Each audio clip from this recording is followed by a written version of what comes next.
Hello everyone and welcome to another rapid ECG session with Pekga. Today we're going to be taking a look at this strip. It's not going to be a 12 lead. However, we are going to start off with a single channel. This is a very interesting ECG. There's a lot going on here.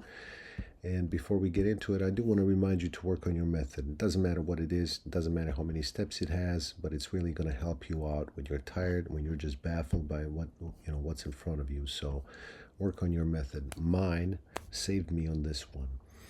Okay, so let's get to it. Somebody hands you this strip, right? Single channel. The only thing you can really reliably hope for is to get some rates and maybe, figure out what the rhythm is.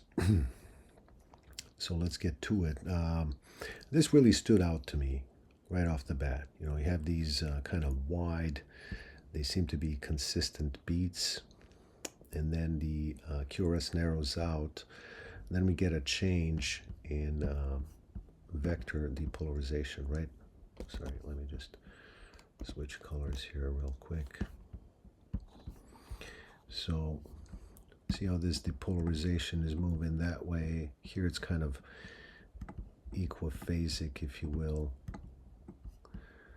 And then here it goes back up again. That kind of stood out to me.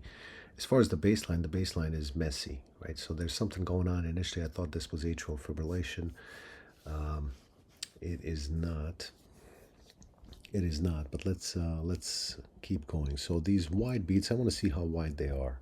So I'm going from here to 1, 2, 3, and say that's the J point right there. This is greater than or equal to 120 milliseconds. For this wide QRS, this one is regular. This is 2.5. This is 100 milliseconds roughly for this QRS. We also have these little spikes here. See that little jolt? That could be a pacemaker spike. Let's keep going. So right now I have a wide QRS. I'm suspecting a pacemaker. Here then we have a narrow QRS with funky baseline. So let's. I'm going to switch over to this view here where we get two channels. And yes, indeed, look at this. Look at that. That's a huge pacemaker spike. Again, there is a deep dive session on this video, so I'll be talking a lot more about what it is that we're looking at and why are we looking at this. Here, I'm just going to kind of fly through it. This down here is a pulse oximeter, right? So this is this patient was in a hospital setting. They had a pulse oximeter on their finger, and that's what this channel is down here. It's not some sort of a funky rhythm going on here. So let's keep going. So far, here we have a paced rhythm, definitely. Okay, and then we get this stuff here.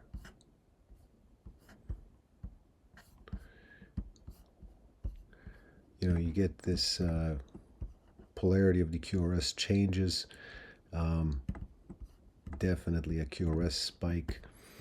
To me, it looks like this is a fusion beat. So there's a pacemaker beat and a regular beat. They are fusing together.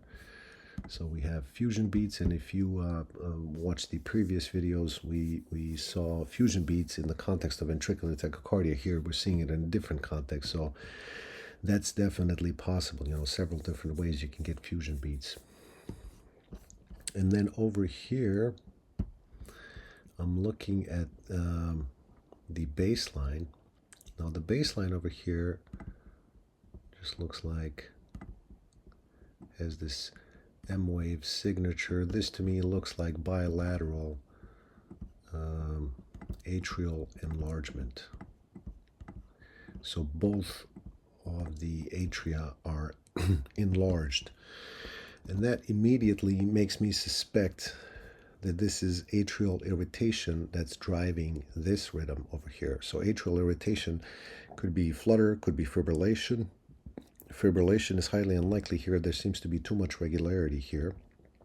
See this little signal, it's hiding up here, it's hiding over here. There's probably another one in here. There's another one, another one, but it seems to be pretty steady. So I'm more inclined to call this atrial tachycardia or atrial flutter at this point.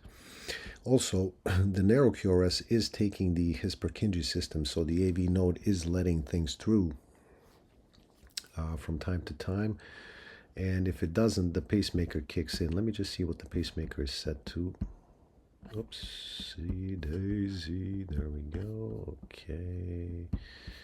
So I just want to see here, 300, 150, 175, 60. So the pacemaker is set to go off at 60 beats per minute, unless it gets a signal that's quicker than that. So here, 300, 150, whoops, 175. This one comes in just a little bit before 60.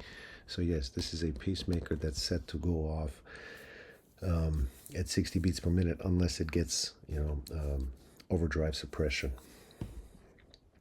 Okay, so what do we have here? We have a pacemaker.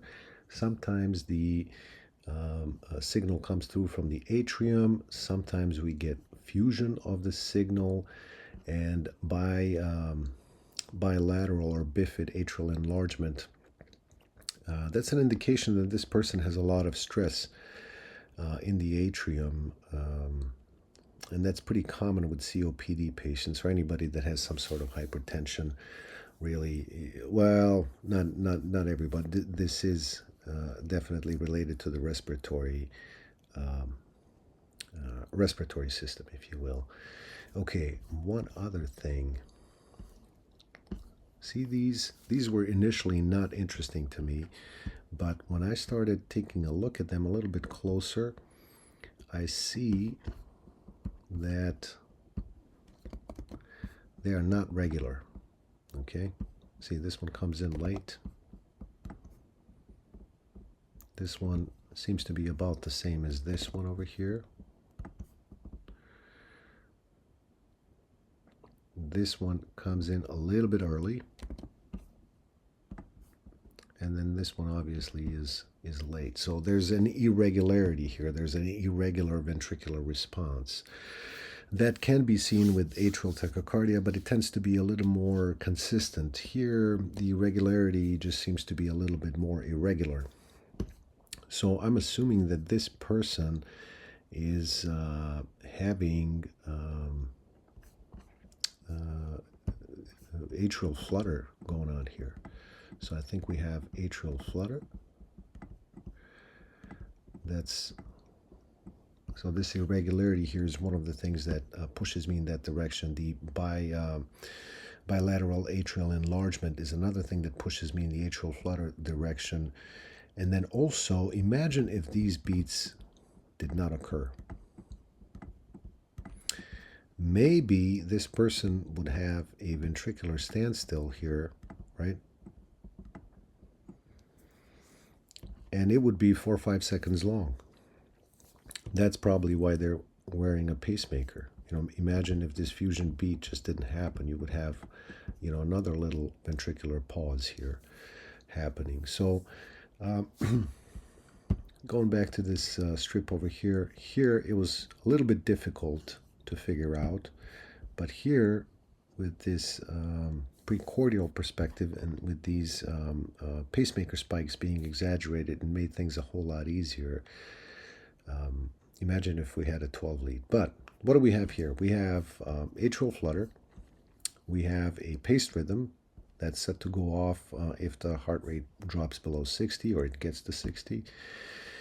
And then we have, some fusion beats. So atrial flutter, paced rhythm, fusion beats, and there will be a deep dive. You can check that out in the description below, where I go into a whole lot more detail of how I came to this conclusion, and I explained some of these terms a little bit more than I did here in these few minutes.